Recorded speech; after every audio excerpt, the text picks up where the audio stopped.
السلام علیکم ورحمۃ اللہ وبرکاتہ۔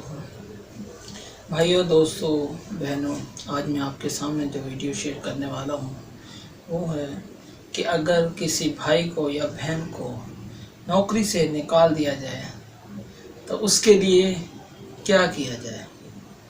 تو وہ بھائی یا بہن پریشان مت ہو، وہ نماز کی پابندی کریں، 5 وقت نماز کی پابندی کریں، اور اس آیت کو 92 مرتبہ یعنی 92 مرتبہ اور اس سے پہلے 92 مرتبہ درود ابراہیم پڑھیں تو اس آیت کو نرفع درجات من نشاء وفوق کل ذی علم علیم، سورۃ یوسف، آیت نمبر 76، پارہ نمبر 13۔ اس آیت کی تلاوت کریں، اللہ رب العزت آپ کو اسی نوکری پر بحال فرمائے گا۔ اس وقت تک دعا کرتے رہیں جب تک آپ اس نوکری پر بحال نہیں ہو جاتے۔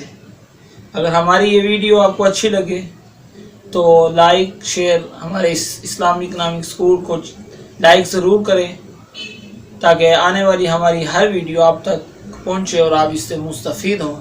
آپ ہمارے لیے دعا کریں، ہم آپ کے لیے دعا گو ہیں۔ اللہ پاک ہم سب کا حامی و ناصر۔